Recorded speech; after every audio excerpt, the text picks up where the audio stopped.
Walking through a desolate, barren wasteland is not how it's shown in the movies or games, except Fallout, man. I love Fallout. I don't watch many films about being in the wasteland, and apocalypse is what they called it.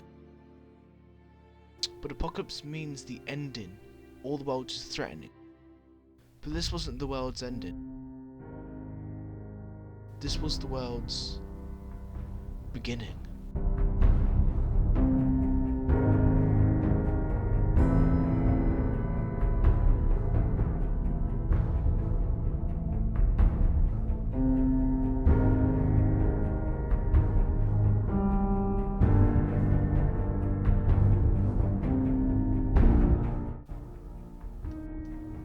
It was on a night like any other. It was a Friday, so I'd just been paid by my boss. I was a mechanic and an engineer.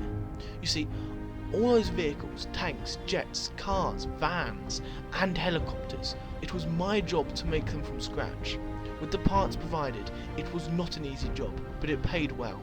£50, and which is unbelievable when it comes to 8,004,000 a week and 36,000 a month. So it's a rare job to get. But I was returning home from my shift, and I was walking down the street. It was a decent city to live in. I lived in Los Angeles, which is a dangerous place to live in if you're not armed. I was. I had a manual Colt single revolver.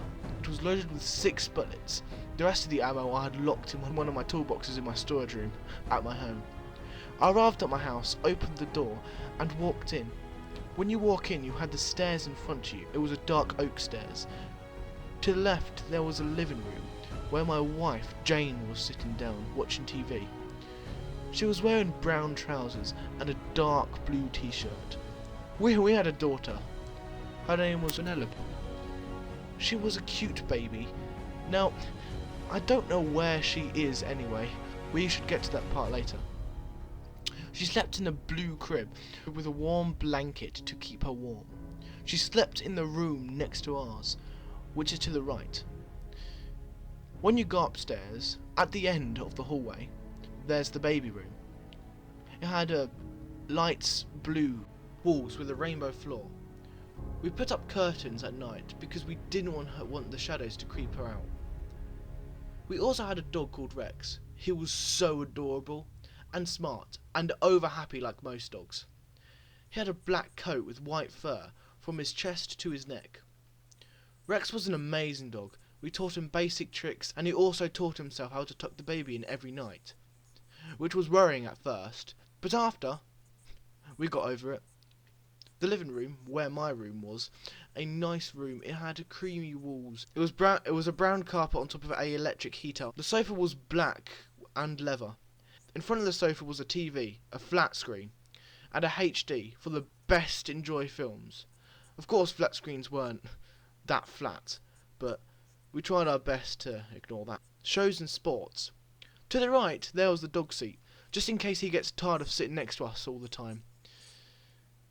It was a relaxing room, especially after a back-breaking shift, and a comfortable room to cuddle up with my wife. It was almost perfect, well, except for the bills. It was a decent house to live in. I was in my uniform, grey mechanic jumpsuit. I wore black boots and black gloves. I had a black spiky hair and a rough beard. I sat down next to my wife and talked to her. "Hello, honey. How was your day?" It was fine. The baby's upstairs sleeping. It took an hour to get her asleep. So how was work? I answered without hesitation. "It's fine. Well, one of my co-workers got killed today. He was working on a car on a stand, and he was laying beneath it. But the car fell on his head, killing him instantly." Jesus! At least it was quick. I guess. I kissed her and went upstairs to my room.